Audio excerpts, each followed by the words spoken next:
Oh yeah. Okay, perfect.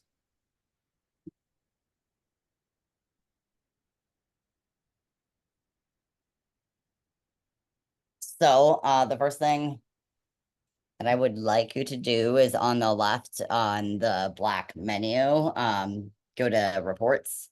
Mm-hmm. Got it down. Actually, yeah. Let's go to that, like on your menu, let's hit the pen for edit at top.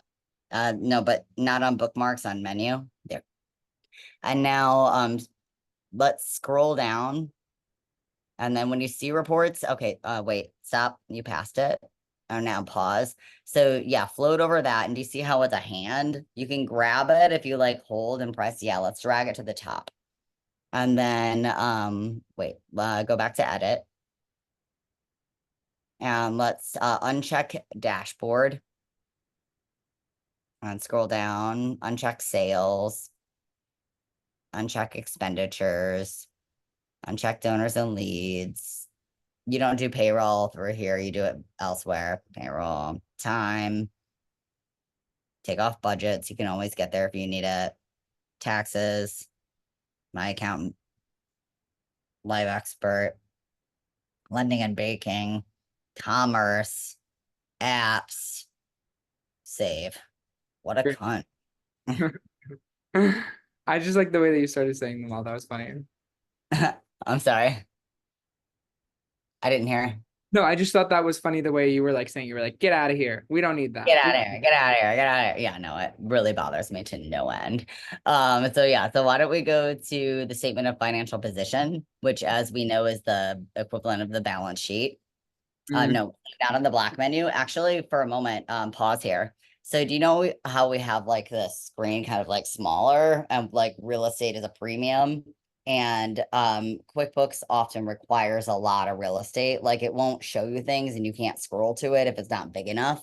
For Uh, instance, if you hit the search thing and your screen is too short, you can't like get to advance like search transactions at the bottom unless it's big enough. It's yeah. like kind of dumb. It's not very elegant. So one of the things that I like to do to it to help it be less terrible for me is whenever I've gotten to where I want to be and I don't need this black sidebar menu anymore, is I always hide it. So let's hide it. Great. And now statement of financial position.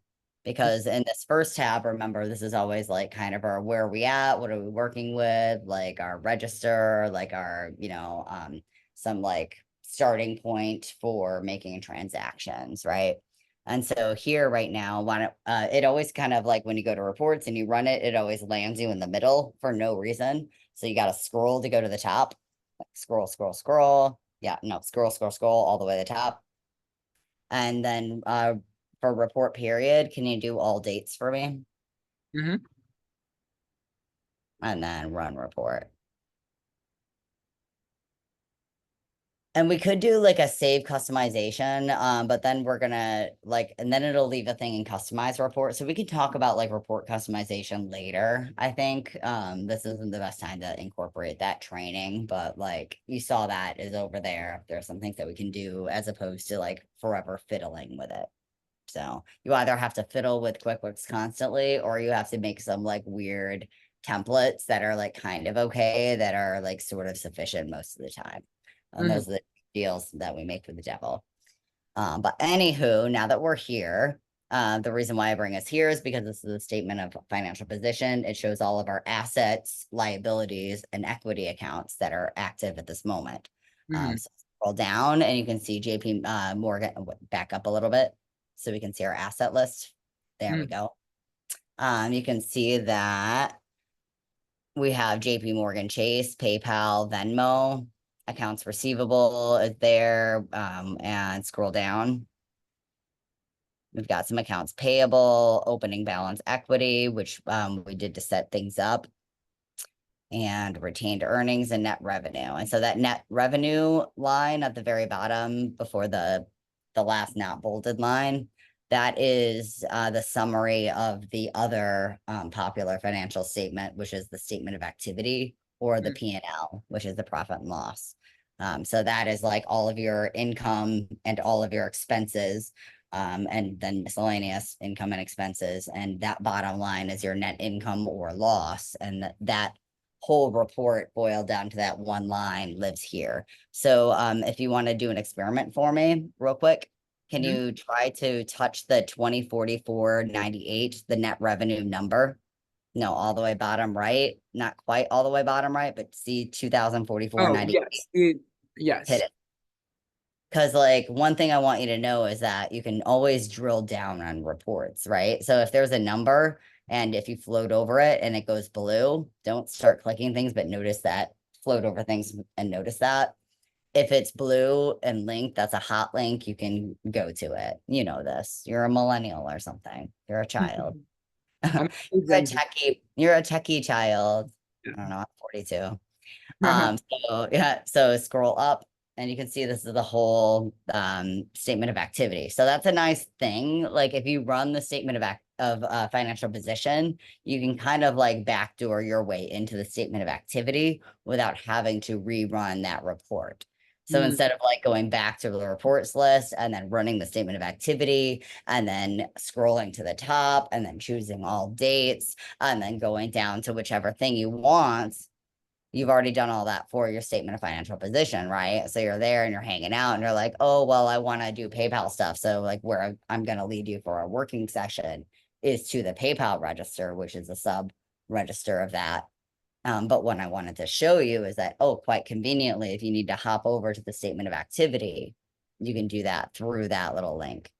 Another thing that I like to do sometimes when I'm working, if I'm processing PayPal, often my first tab is going to be the statement of actually, can you do me a favor? Can you hit the back button on your browser?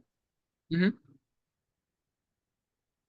Great. And so now we're back and scroll to the top. And now we're listening again.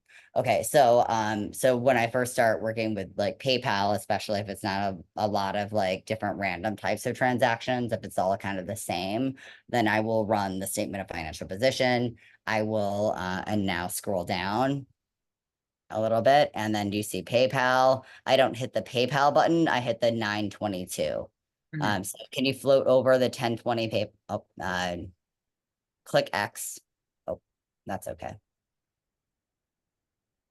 If you, while I'm training, if you don't mind waiting to click things until I say to click things, because I know you're intuitive and generally a lot of times you make the right decision, but sometimes I kind of want to like preface something. I also click things too early. I feel important to disclose. I'm telling you a thing that I'm told often while I'm being trained. Absolutely. So, yeah. So like, can you float over the PayPal, the 1020 PayPal? Yes. You see, can you see how it's a cursor? Float over it again, not the 922, but the 1020 PayPal itself. See how that's a cursor? Mm. It's not the arrow, it's like a cursor. That means it's like you can't do shit there, really. Like try clicking on it and let's just see what happens. Oh, so you can select it, so you can copy paste. So maybe if I were trying to do something really quick, if I had a split expense thing that was like really complicated and there are a bunch of different expense categories or whatever, I might want to like, or if I were writing an email and like you did this wrong and you this is what would be right, and like I don't want to like type it all out, I would very quickly like I would probably have this report ran or actually have it in Excel somewhere, and I would just copy paste the 1020 PayPal, because often in my work, I need to use the phrase GLA, which means general ledger account, GLA 1020 PayPal, which is how we talk about it when we communicate to one another for folks that are doing bookkeeping or doing accounting or doing auditing or other financial work. So if you're talking to somebody else that knows anything and you're talking about the PayPal account, if you're talking about the books in QuickBooks, you would say GLA 1020 PayPal. If Mm. you're talking about something that has to do with the PayPal site itself or something on the PayPal statement itself, you would say the PayPal account. Mhm. Right? And that's an important distinction because the auditor will be confused. If you say PayPal account, at first they're going to question you. They're going to be like, do you mean the general ledger account? Do you mean the literal physical account? Like blah, blah, blah. But if you start using like, terms like GLA 1010, JP Morgan Chase, they're going to know that you're proficient in the language, and it's going to be an easier conversation between the two of you. And also, if you're not always doing the one that's doing the entries, and you have like an assistant that you bring on later, or what do you call it, an intern or whomever, if you need to communicate to them how to do an entry, it is most efficient and least confusing and most accurate, or towards the most accurate results, to always refer to it as GLA 1020 PayPal, like with the number and the name. And you can drop the name, but not the number. Mhm. Do you understand that? Like GLA 1020, it can be a very good shorthand once you've established that. So you can skip all those words. It makes it more readable for your email. It makes it more readable for your like whatever listing of things. It makes it shorter to type, and there's less confusion. If you're saying like, if I can just show you something real quick, Yeah, I'm absolutely. gonna share my screen. And I'm gonna run something naughty. Naughty, naughty. I'm coming for you. I'm coming for you, CCBF. Only because I've been there the longest and I'm already halfway signed in. And I know that there's a lot of like mess here. Like with their books. Yes, with their books. So like the reason why I'm telling you all of this is for a very important reason, but like in a few years. You won't know why this is like not busy work until you've had a few different people work on your books and some time to go by and some time for procedures to drop and for confusion to set in. And the way that it's easiest for to set in is for you never to set up these like really rigid, clear and common language sort of shortcut things. If you start making up your own like shorthand, like, oh, this thing, this, that, if you start calling, oh, the PayPal account or whatever, that's unclear. Do you mean your PayPal account or your PayPal GL account, right? And when you start using your own sort of shorthand, then that becomes sort of internalized, and you can't really, then you have to like translate between what the auditor is saying and the bookkeeper is saying and the admin person is saying, or when you train a new person, then it's unclear, and then it gets lost. It's like the telephone game, right? But if you always use like the term that is industry, if you use the lingo, it always works better. And you know that you do production, right? So when you work with other teams and like, I don't know, with your best boy grip guy or whatever sexy thing you do on stage, you use certain terms for certain reasons, right? Same, same. So speech done. Great. So let me show you how things get naughty real quick. We'll go with the statement of activity, hide this, we'll run it for all time. Ooh, I'm telling on you, girl. Okay. So it's pretty good up top. We've got individual, you notice that every account is numbered. They're all pretty usual. We've got the regular kinds of donations, but there were like these old things like, oh, Cabrini Green Justice Fund. Well, you don't really make a donor an account. So like eventually they clean that up and they transferred the balance into individual donations, right? Like you use the donor name to indicate which donor it's from, unless maybe you're matching funds and there's a real reason to separate it out. So either there used to be a reason and it's no longer necessary and they emptied it, or that was like somebody that didn't know a lot. That was like, oh, I want to be able to figure out how many are from Cabrini Green. Great. So I'm going to make it its own account. Well, that's actually wrong and bad for further accounting purposes and for tax filing purposes. And you already have the capability to track that via the donor name. So it's kind of useless busy work, right? Women's Justice Fund, I know for a fact that is good. And there's a reason why it's separate. It should be like tracked separately because it's matched to certain things.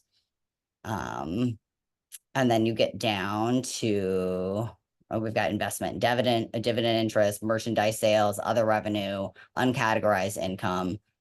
Okay, well, that's my first naughty. If you ever see anything in uncategorized income, that's very bad.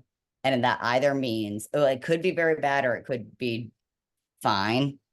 Either you have like automated procedures set up for like QuickBooks and you have it automatically dumping anything that it doesn't know or doesn't have a rule for into uncategorized. And then later on you're sorting it out. Or you're using it like the Ask My Accountant. Where is it?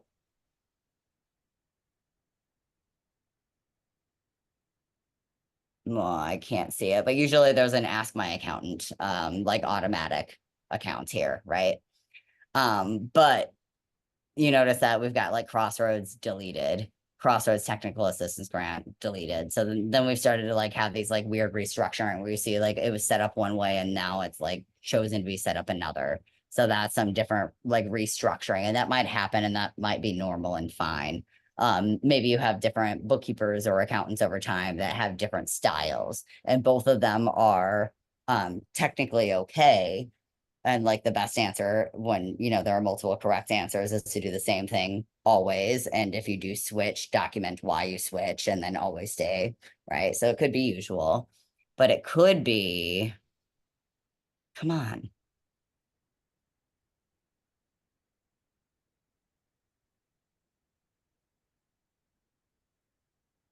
Okay, so I guess the things that I can work with what we have here. I would have to run a further report for things that are inactive to show you like the real big mess, but I can show you a few messes here. Mhm. So like income is pretty straightforward, so there's less messiness. But once you get down to expenditures, then that becomes like a thing where if you're not in control and or if somebody doesn't know accounting is in control or like multiple people are doing it and there might be multiple correct answers or it might be ambiguous, then people will start making different decisions. And people will also start saying like, oh, put it in printing expense or put it in payroll, like whatever. And so then like your books, like if you have multiple people entering, they'll start having like multiple accounts that have the same name or similar names. Mhm. And that will be located differently. And so if you start relying on just like the name of the thing, like printing expense or like shipping fees, it's more confusing because I've got shipping here, I've got shipping here. I also have like old shipping stuff, supply or postage that's deleted.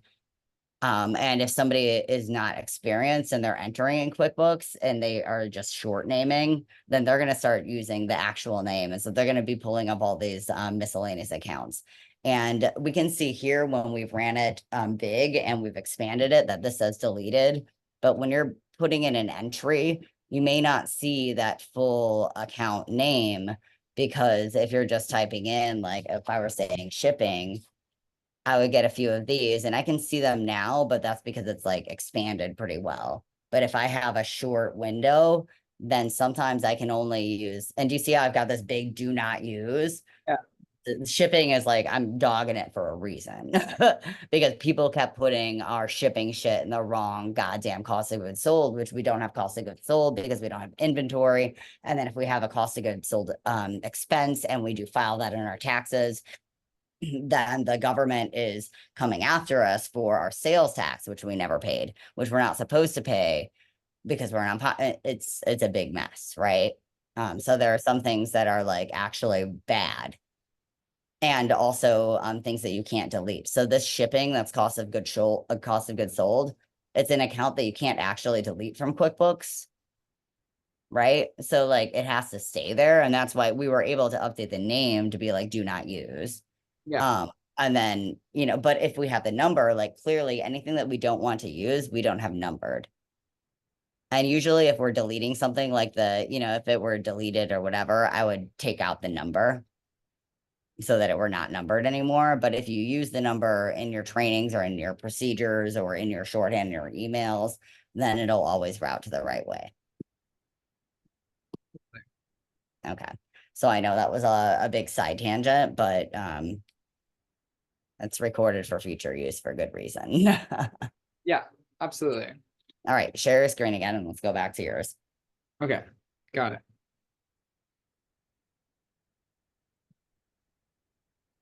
All right. Oh, I gotta make it big. Wait a moment. All right. So uh in PayPal hit the 922. Mm-hmm. And because we ran this for all dates and we're hitting like this number, it should be a full register of all of the transactions.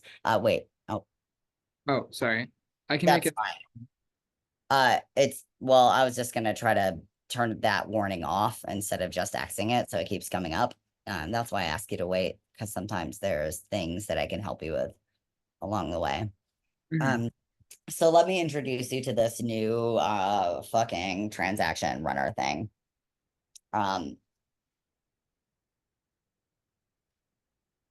it's better and worse than the old way. So I was having us switch back to classic view in previous training videos, but going forward, I'm going to show you how to use this current one because I have a feeling they're going to take away classic view, but I would also like to make it accessible in a different way of using it.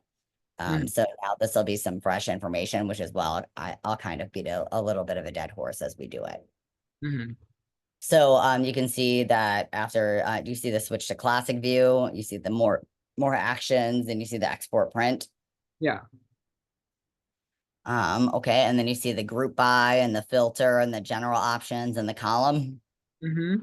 Okay, so first of all, if you would like to hit the group by, Got it. Group by. so when you have it grouped by, it's always okay. If you drill down on a report from the main like statement from either the statement of financial position or the statement of activity, it's going to bring you to this transaction report, right? This is where you're going to be every time. You can do this like save as a custom report, but that'll only do it for that particular account. So you could have one for every account, but I have a feeling like that would take just as long to navigate to in the end as it does to do a couple of quick automatic customizations. So Mhm. much in the way that I previously shown you when we started to make a spreadsheet, like okay, first select all, make it all Roboto, make it all 10, then, freeze this column, make that bold, do that, blah, blah, blah. There's a set of things that I do to these reports that make them much more readable. And I'm going to teach you that way. And if you don't find that it's helpful, or if you find that you don't need it, then you can abandon that process for yourself, or you can customize it to yourself better later. Mhm. So, with that preface out of the way, when you hit, so this group by is always going to be automatically selected because you're drilling down on a report. And if you have the group by selected, it's going to force you to always have the account name listed. And remember how we talked about how there's a want of real estate on QuickBooks. We need to chop as many columns as possible so that we can see the columns that are relevant.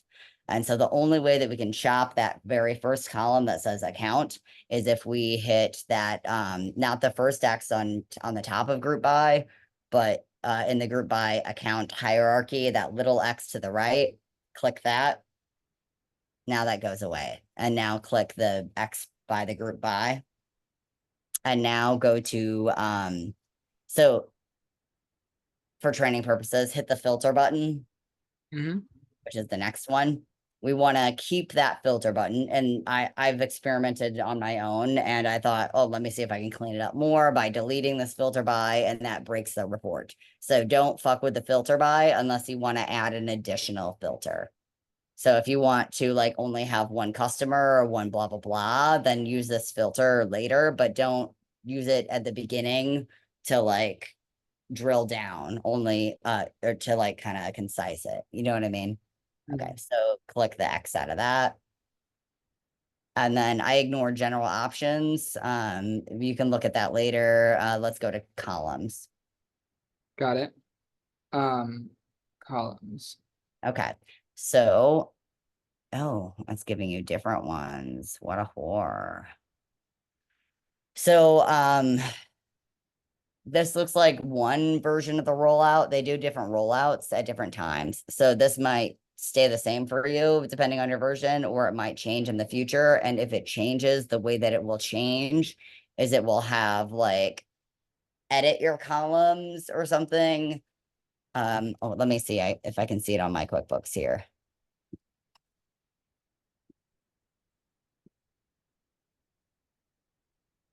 I think, yeah, I think the bond fund has warrants,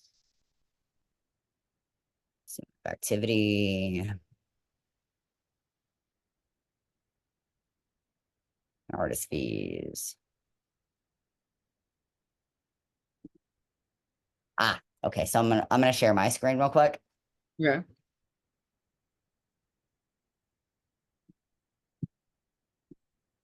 Okay, so you can see on this version of it, how I went to the statement of activity and then I drilled down on a random expense category.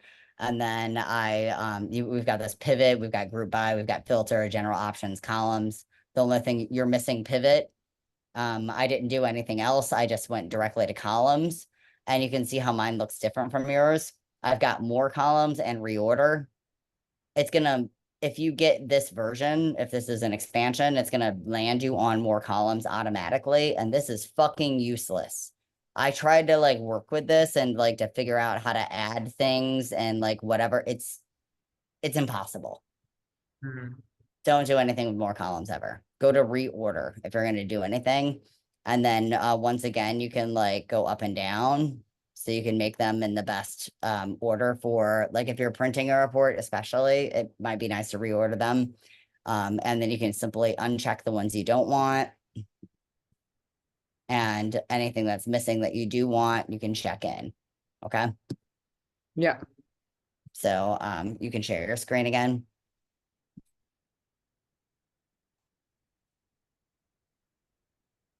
got it. You're looking tired, my friend. Do you need to go at 4:30 so you can have a little nap before your I am feeling a little bit tired, but I'll keep you updated. I'll check in with you at 4:30. okay. Yeah. Thank you for checking in. So what do you need me to do next? I want us to look at this. So what we're gonna be doing is, well, first we have to get our bearings. Like, what the fuck are we doing, right? So we've got our QuickBooks screen kind of like prepped. We're like, okay, well, we're gonna be processing PayPal. So we've got PayPal open. We've got our report summary for all dates ran. What columns do we do? What are we doing? So go back to your bottom Excel screen, Mhm. right? And then go to the March tab. Mhm. And that'll always be the newest. And then so now we've got a lot of different types of things going on. We've got donation payments, we've got fee reversals, we've got mass payments. So we know like we're gonna be processing several types of like we're gonna processing a bunch of donations and that stuff, right? So Mhm. that's what we're doing. So let's go back to QuickBooks. Mhm. And I know that sounded stupid to like go through, but like a lot of bookkeeping is like checking in with yourself and telling yourself a story about what's happening. Like, Mhm. what am I doing here? What's important? Like, what do I chop? What do I keep? What's helpful? Well, it's like, well, let me check this other spreadsheet. Like a lot of like what I do is just orienting myself to the thing, to my materials, and then what I need to make happen with them. Mm. Right. And so I can't teach you every single thing. And these trainings are supposed to train you on much more than what we're presented with. Right. So that's why I say these things. Yeah, Um, that's helped a lot too, as I've taught Neil, my partner who's helping volunteer with it, to do it, and then also done it myself. I've have like more of an expansive knowledge of it. And I have like 18 hours of you on video now too. Uh, that's ridiculous. And I never want to see that ever unless you fix my voice so I don't sound like a weird valley girl talking through a broken reed. um, we I just remembered the two things that I still needed to learn how to process from this past few months of work, which is the fee reversal I still don't know how to do. Yep. And then we've gotten our first 3 grants and we're about to get another one. So I need to know how to process a grant coming in too. Oh yeah, we'll set up a meeting for grant processing for the next one. We'll spend a whole session on that and we'll do that like really soon. Yes. And The we can do the fee reversal and the rest of this conversation, I think, in the next like today. Great. That works for me. Timing wise, I will have to take a break from meetings until like towards the end of summer because I teach summer school and it starts next week and it ends in August. So Hmm. I'll have to follow up with you after my summer school gets out because that's like a me 9 to 5 with high schoolers all day. Right. And your books aren't closed until December. You're on a regular fiscal year. So we have plenty of time after school ends to catch up old transactions. So like I don't like normally I'd be like, oh, we should try to sneak in a 2 hour meeting to get these grants processed real quick. But because you don't have like a big external board that you're beholden to, and because your financial like reports aren't due until well after, like we will have time to meet again.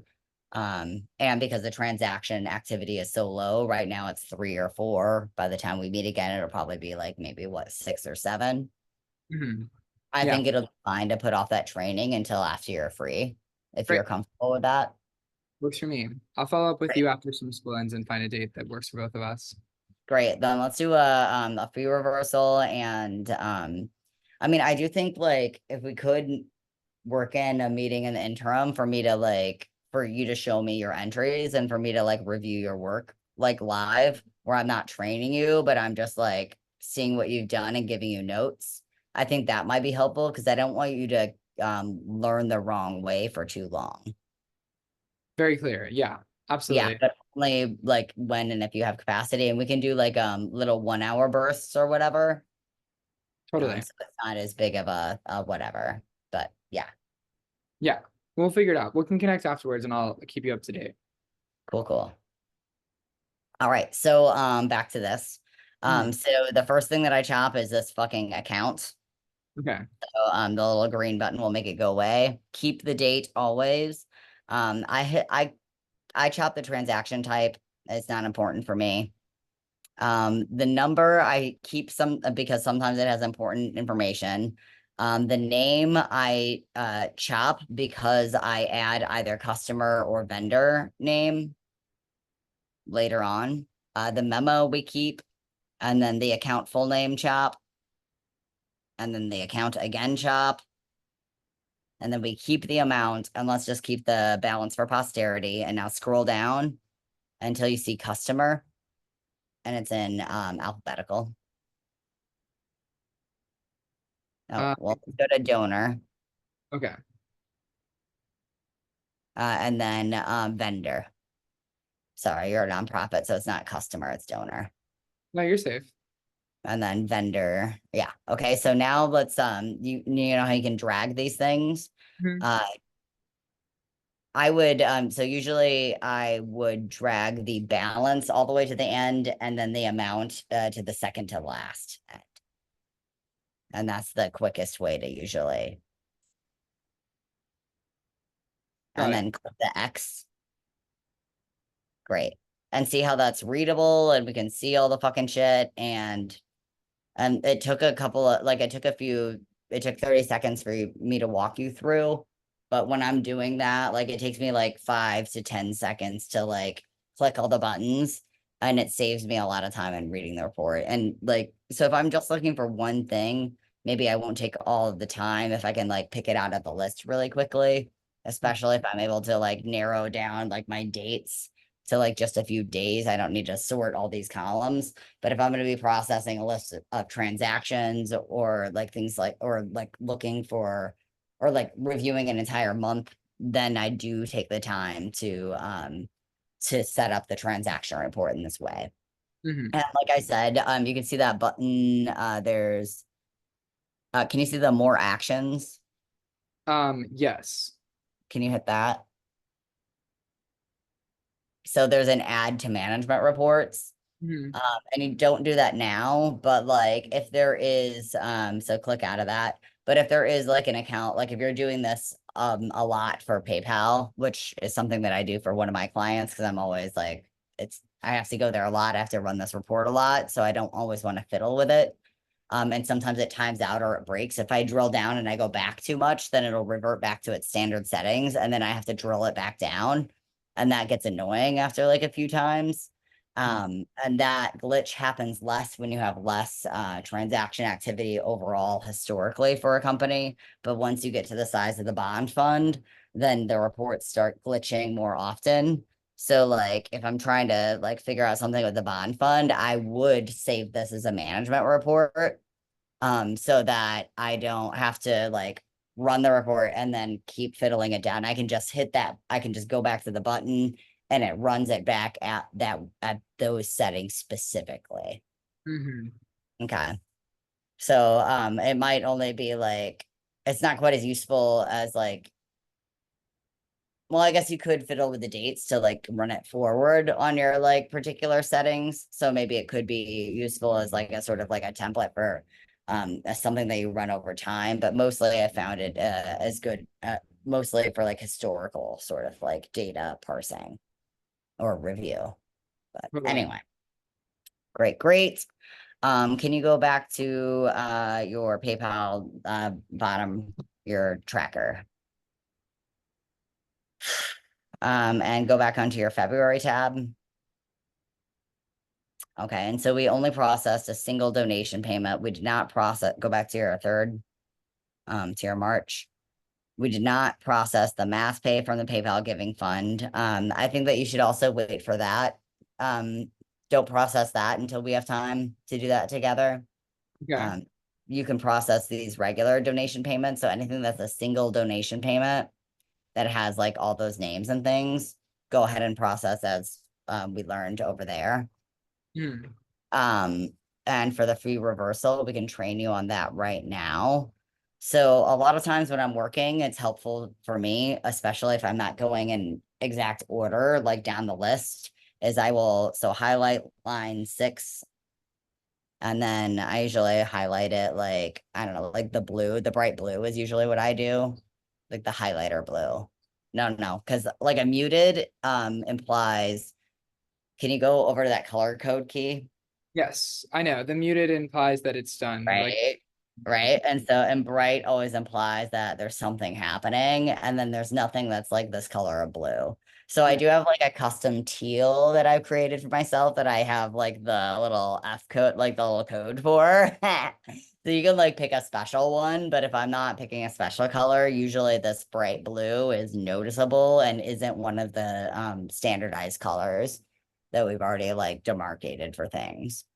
Totally. So I highlight that. And then can you do me a favor and hit and the square that highlights every single thing, the top corner one? And then can you double click on the columns to make sure everything is shown? Hmm. Because I, it okay, that's fine. It just looked like it was cutting off some things. yeah, that Cool. makes sense. Um, so normally, that's so funny. So normally we would process the fee reversal after like the entry was made for when the fee was incurred. But it's not necessarily important in that like you're going to be dating your entries, so QuickBooks will stack it properly. The only like downfall to that right now is it'll look funny if you run a report. Like if you have not entered all these donation payments and then you only enter your fee reversal, then it's going to show up as a negative number for this month for fee income. And anybody looking at it would be like, why is fee income negative? This like something is bad. Be like, oh, because I entered my fee reversal and I haven't entered all the donations. And they'll be like, okay, no problem. Cool, Yeah, cool. absolutely. Okay. So what I would like you to do is make your Excel sheet a little bit shorter. And my goal is I want to see, so yeah, stop there. So do you see how like the QuickBooks screen, you can see the edge is like above where the blue line is. So Mhm. you'll be able to like see it when you're on it. So yeah, go there. So my goal is to be able to look at that while I'm entering that. Mhm. So for fee reversals, this is best done by a journal entry. Mhm. So this is nope, close that back. This is our report tab. And then we're going to use the middle one as our entry tab. And then we'll use the all the way to the right as like if we were doing transaction linking, we would use like that one for the banking activity, right? But we don't have the PayPal fed in, so we don't have to do that step, correct? Mhm. Right. So we'll just use the middle tab instead of having it be our transaction activity. We'll use it as our entry screen. So let's go new. And do you remember what I said that we wanted to enter it as? Yeah. journal entry, right? Indeed. And now, this, anytime you ever have a fee reversal in the future, you should look up this one and go to like the more copy and use it as a template. Because this is something that journal entries like technically should be written by somebody that is trained in accounting or bookkeeping, because like you have to know which way the accounts go for like a debit or a credit. As I've explained before, you can kind of make your own and figure it out, and you can put it in. And if it's not, like, the easiest way to tell is to go run the report.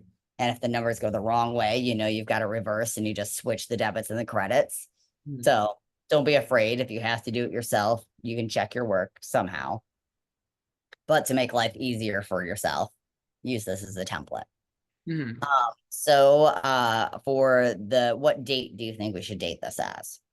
I would say 3/7/24 because it has the fee reversal down here there as that. Why not? Great. And because that is the export from the PayPal transaction activity, that will be the actual transaction date. As opposed to if this were like a if this were the PayPal statement, it might list it as the date that it posted. When we think about, you know, our like a PNC stuff, often that'll like have the post date. But because this is PayPal and this is a CSV of activity, that is the actual date that that the transaction happened. So that is the correct date. Mhm. All right. And so let's tab over. Oh. All right. And so for our journal entry number, we have some decisions here. Delete what's in that box for now. And my first instinct would always be to use if you can click down on the Excel spreadsheet, would be to use the transaction ID. Now, the reason why I'm tempted not to do this in this case is because this is an unusual transaction. So if this were one of the donation payments, I think the transaction ID should be the journal number if we're entering these all in journals, right? However, because this is a fee reversal, this is an unusual transaction. And because if it happens in the future, you would want to use this as a template. Having the transaction ID be the journal number is less information for yourself, right? It doesn't help you find it. So what I would do is I would make a custom journal entry number, and I usually do that by starting with the date format that we use for our file naming system, which would be 2024-0307. Mhm. So So- go into your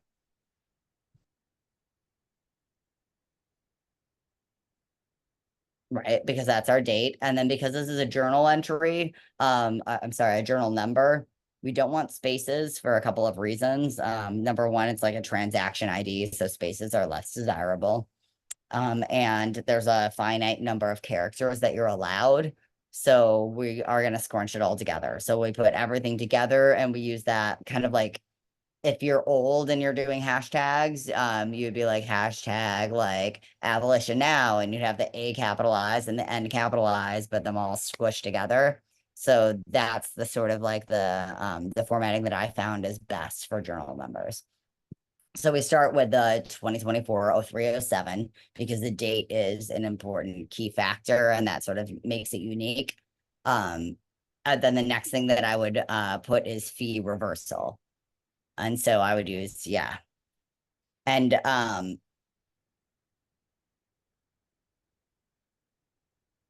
if there were like a lot of them, or if this were like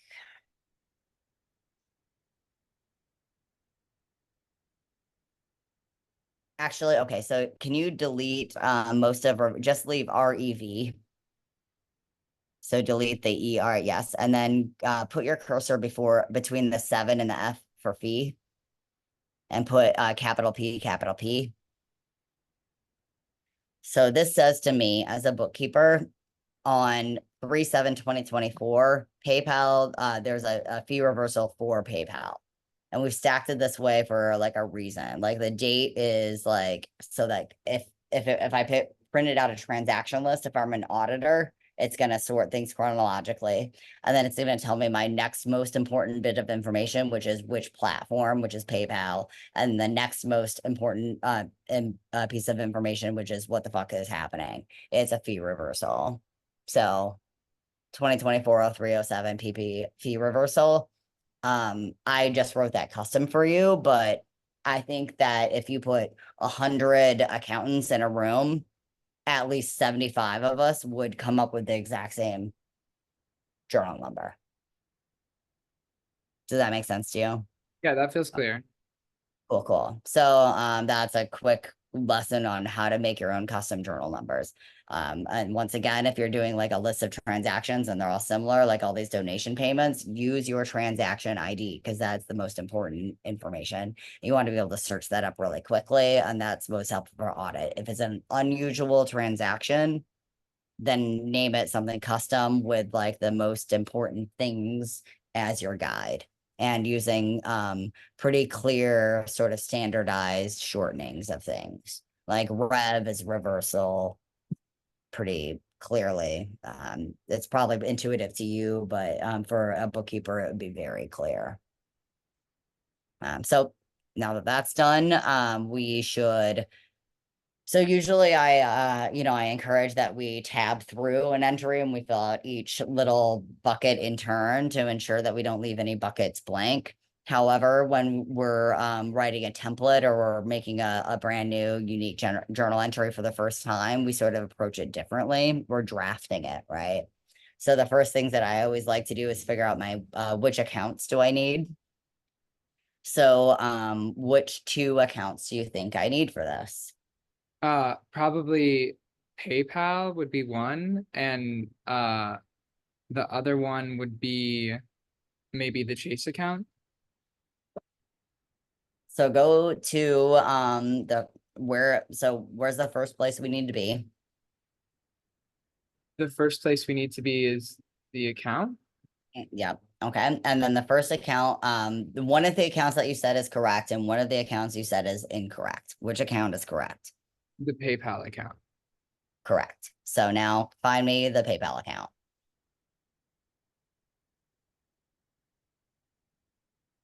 Okay, and I've got a couple of notes for you. First of all, like you don't have your GL's numbers memorized, and you don't have your maybe you do have your GLA like thing brought up, but there's the note on prioritizing 1020 over PayPal. However, when it's a bank account, that's kind of a moot point. It's more important when it's like income and expense, and there's a bunch of things that are named similarly. So I won't hit on your like PayPal for that. But another thing that I want you to notice is hit that drop down arrow again. Your assets, actually on the next line down, close that. Yeah. Your assets, like it's going to prioritize your accounts payable, your accounts receivable, and your banks.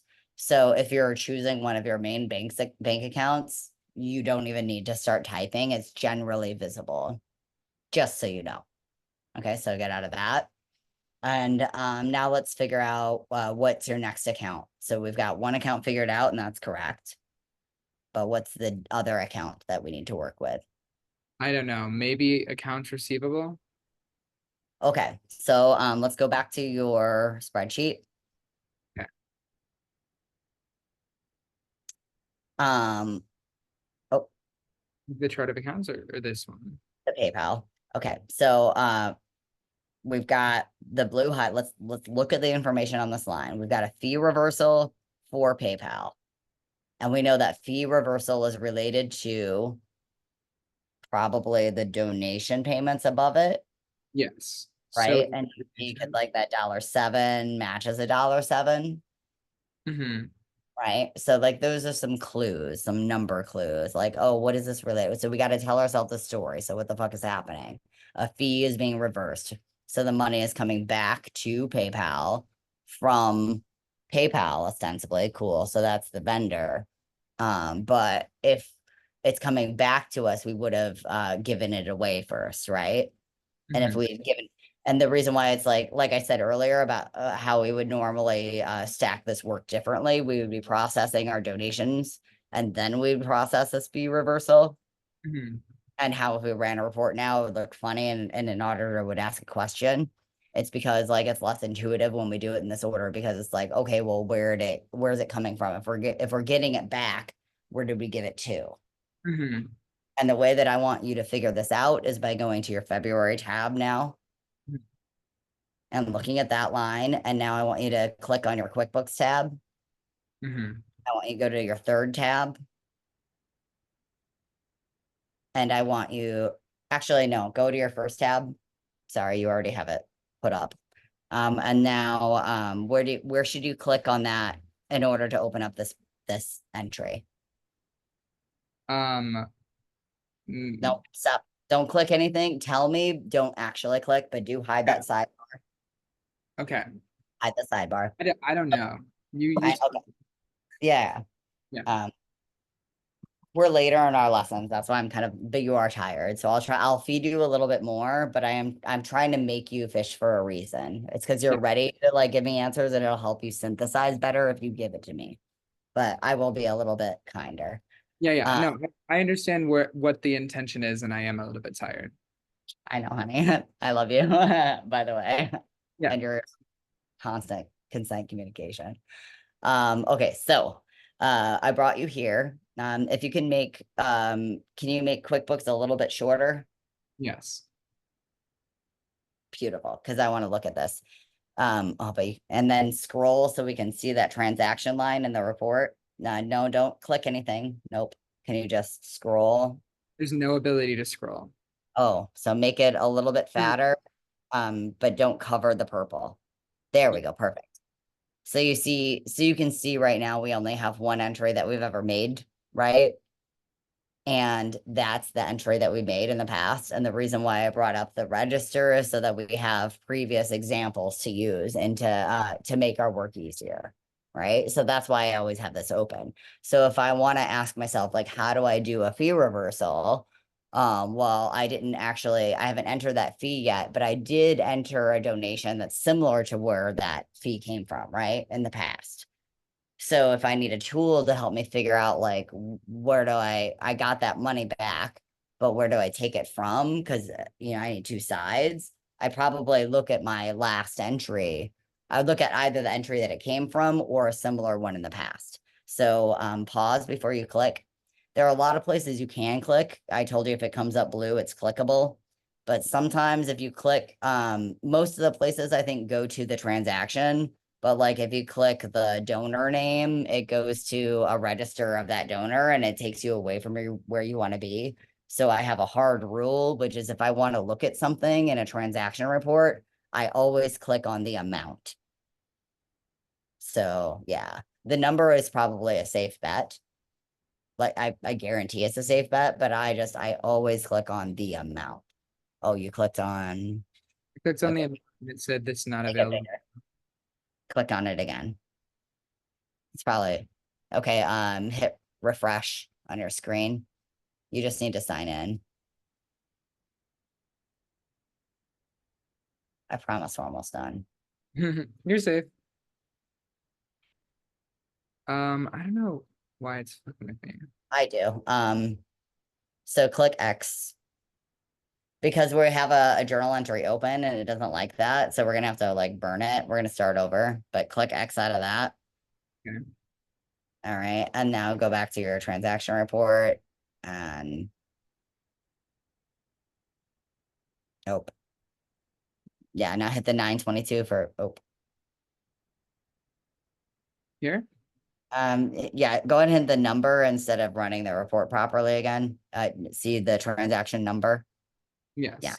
that link, because we can't see the amount. Do you see how that's a bad screen to work from? There's only one transaction, but it gave us almost nothing useful that we could look at Mhm. the way it was ran. Do you see how that's dumb? Okay, So so now that we're here, right? So fees. So we've got PayPal money coming in. When money comes into PayPal, we put it into 1020 PayPal. When there are bank charges, we put it in 60/80 office expense bank charges and payment processing fees. And then for the portion of that is a donation income, we put it in 40/11 contributed income, right? So if we had, if we're getting a free fee reversal, if we had already paid out the fee before, the way that we would have entered it would be in, out of 1020 PayPal, right? And then into 6080 office expense, bank charges and payment processing fees. Mhm. That makes sense to you? Yeah. So what I would like you to do is to click that 6080 right where your right where your cursor was. Now click it again so it's all highlighted. Now hit Control C, Mhm. And hit then, Control and then exit out of it. And then go yes, leave without saving. Now click down on your spreadsheet mhm. and then go to your March tab. And then go to your GFP notes on the highlighted blue line. And then put identified expense account for original allocation as, and then colon, and then paste, Control V. Great. And then go ahead and double click the GFP notes so it expands. No, on your column on the L on the outside line. There you go. Yeah, double click that. Bueno. Okay. So now scroll back to the left. And now let's go back to your QuickBooks Mhm. and go back to your middle tab. Mhm. And let's start over with a journal entry. Got it. And you pick the date and the transaction number for me. Yeah.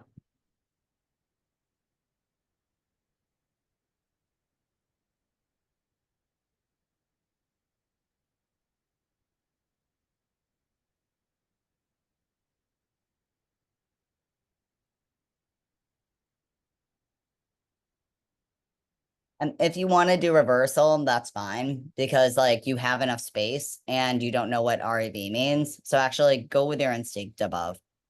Oh, okay. Got it. Perfect. And it's always like sometimes like when I'm drafting, if I can't, I'll dither over like which word to spell out and which one not to. It's always which one is best for my mind and also which one I think will be like most readable for other random people. Mhm. Yeah. That makes So I sense. usually like will make it as short as possible. I'm like, oh, do I have extra characters? And if I do have extra characters, then I can expand where I need to with the mind, with being mindful that like if I always make it as long as possible, then my report columns are always going to have to be as wide as possible, right? So if I can make it shorter, it makes my data easier to read always. Mhm. Okay. So now we got a couple of things here. A good way, we could cheat, but first I'll tell you the way to logic it out. So with a bank, you would think that a credit makes your bank account go up, but in fact, a credit makes it go down. A Mhm. debit makes it go up. And PayPal is a bank. So PayPal, a credit goes up, or I'm sorry, a credit goes down and a debit goes up, right? And we're doing a fee reversal. So what is the impact of this $7 on our account balance for PayPal in general? It's giving us $1.07, so it would be on our debits, right? Correct. Tab. And then click down into your credit box for the next line down. And it didn't automatically, but hit $7 Mm-hmm. and tab. And then now I would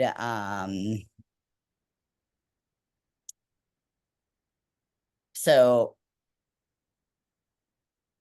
go down to your spreadsheet, Mm-hmm. copy fee reversal, Mm-hmm. the word, no, go to cell B6, copy. And then go up to the line 1, or well, we can draft it down there. Sorry, but we'll overwrite that one. So fee reversal space. Funny.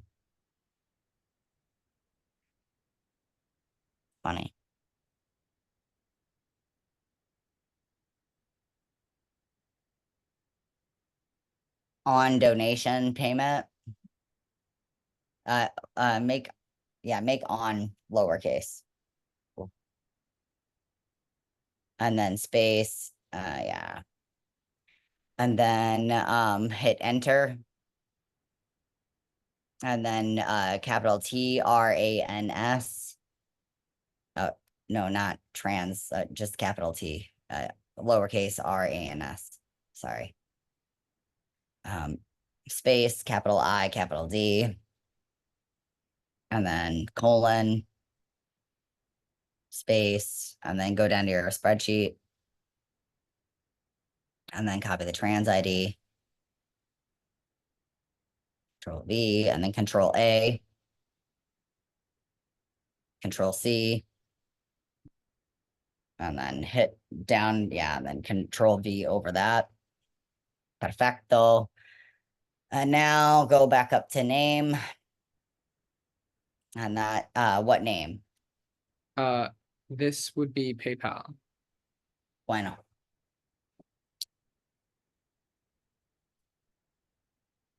Yes, and go. Actually, let's pause here. Go to the name on the second line. So normally you would fill out, like, if you're doing a regular thing, I'd want you to fill out each line, but because we're drafting a different template, remember, we're like kind of doing it a little bit different. So we're kind of like plotting out each thing along the way. So the name for the bank is on PayPal, and also what is the name for the office expense? For the office expense would also be PayPal, maybe? Correct. And now just for a moment, if you can go over to the your left tab where it says journal entry. Yes. Nope. Yep. Up. Yeah, the other QuickBooks tab. Nope, stop there. Not in this window, or like in this window, but yeah, that tab. Click that.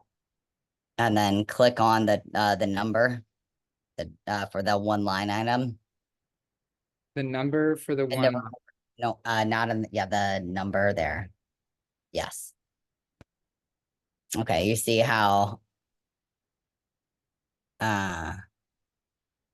so when we did the journal entry for the donation coming in, the name to PayPal, we put as the donor's name. However, if it were just a PayPal fee only, and it would like, because sometimes there might be like a month end fee, we would have PayPal's name on both. The only name, the only line that the name PayPal appears on in your original journal entry will be the office expense. But because it's a fee reversal and it's a unique type of transaction, we do stack the PayPal on both ends. Whereas here, we wouldn't say that PayPal gave us this 922. That's not what happened, right?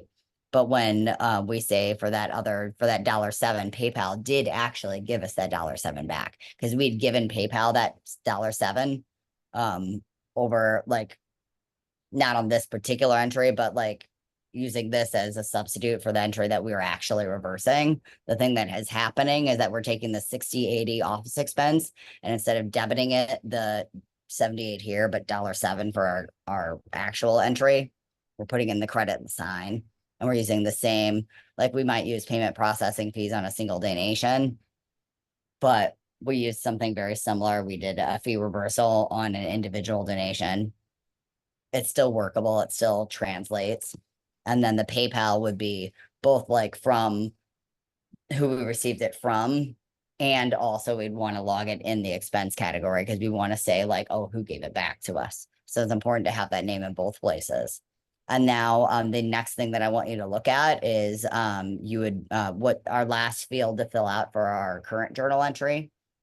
Look at the class list on this journal entry real quick, just review what's happening. Yeah. And then after you're done reviewing the class list on this journal entry, then go back to our current journal entry. And now which class do you think should be here? Probably 80 because that was what was on the cost for the fund. Is that right? Type it out. Yes, For both of them? correct. And it's the same reason as why like PayPal is the name for both of them.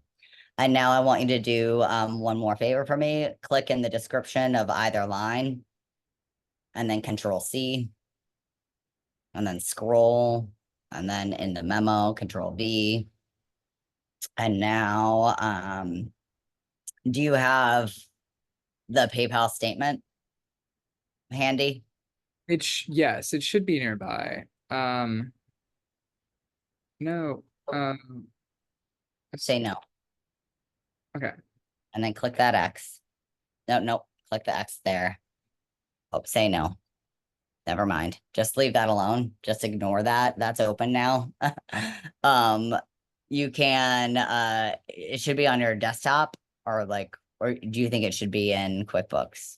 Um, I think we've used it on QuickBooks if we did the old. Do you see that search box in your top right hand corner? Yeah, Click, yeah. there's our PayPal statement. And that's for 4, but we're using 3. There we go. Oh, see, I see 4 of 2024 3. Yeah. Perfect though. Do you see what I mean about like strict file naming procedures? Tell Mhm. me that wasn't easy, cunt.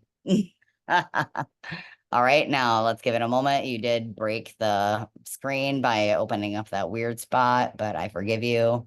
Hit save and close, will you? Because I can't even look at it like this. All right, now go to new. Like that. Good job. You can also click on it quickly there when it pops up. Or I would go to new and then journal entry and then the time clock. And then I would like open up the last one. If you missed the short window, because like that thing was going to disappear in a second. So you do have time to click on it real quick to see it. Good job. I can tell you've been actually working because We're up to date on everything I know how to do to now. I cannot wait to review your work. I'm excited. So now let's review this. Okay. 2024, 03, 07 PP fee reversal. Now one other thing that I want to note, can you click down on your spreadsheet? Yes. Oh, yeah. Okay, do you see this reference text TXN ID, the reference transaction ID? Mhm. Do you see not that on the dark blue on the header? Yes, above there. Can you click on the reference TXN ID, the words, and then copy that? I did. Okay, now go to your thing. And now in your description under like go to click into it and then click the right arrow and now enter and then control V. And then actually let's make that say REF, so just ref. And then maybe change TXN to trans since we'd already done trans. And the colon and space. And then go down there and grab that. Control C, Control V, and now Control A. Control A, Control C, and then just click on that and Control V it. And then also in the memo, Perfecto, Control A, Control V, Perfecto. Yeah, so one thing that I was going to say was like, it's funny that this did not know which transaction it had originally come from because usually it does. And in fact, it had actually listed which transaction it came from. That's relevant. So if this were part of a donation repayment, like you would need to know which transaction it came from because you would need to know the donor name, right? Mhm. Because we can do the fee reversal just using the PayPal information because that's back from PayPal, no problemos. But if this had also been a reversal of the donation payment, then we would need to know who it goes back to. And the only way to know that is like, okay, well, in this one instance, the $7 lines up to the only $7 fee, which does imply via like deduction that it is, that it's the line right above it. But the reference transaction ID, if you notice, it ends in 423C, and the line above it, the transaction ID, ends in 423C, Totally. identifying it as the actual for sure transaction. And you have so few transactions that it is apparent here, just based on deduction. But for like the bond fund, we would have no idea. There would be a bunch of $20 donations. There would be no way to fucking know. So we would need to know the transaction ID in some cases. So that'll be helpful in the future. Now let's scroll down and make sure your attachment attached. And normally we would also kind of like want to be doing a when you click down on your spreadsheet, Click down on my spreadsheet.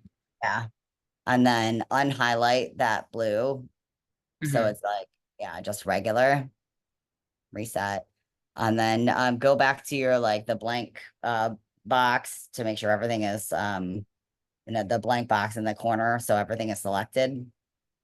And just make sure columns are again. And then can you click the down arrow so I can see the name of the spreadsheet? Oh, yeah. Cool, cool. And now on the name of the tab, can you click into the name of the tab to rename it? No, in the name of the tab, not the spreadsheet name. Yes. Which tab? No, the tab, not the column, the tab. This? Where it says 03 MAR 24, the tab in the workbook. Got it. Now can you hit the right arrow key? Space dash space. And then coded for entry, capital C, and then lowercase f, entry, great. And then enter. And now control P. And now, nope. Hit landscape. Oh, nope. Click out of that landscape, scroll. And then yes, fit to page, and it already is narrow. And then under headers and, oh, that's already selected. Perfect. Now hit next. Save. Save. Now let's go to your Finder to see how the file name looks. And then open it. Let's rename it. So let's get rid of the dash Google Sheets. And then put a space dash space coded for entry. Space dash space. My list is coming back. Oh, 503. Fuck, we gotta go. Okay, great. Now go back to your QuickBooks. And then attach that to it. And then also use that same attachment for your donation payments that you're gonna enter. Great. Perfect. Can do. All right, save and close, and we gotta go. Yeah. Thank you so much. I really appreciate you always being down to help and make the thing happen. I'm gonna run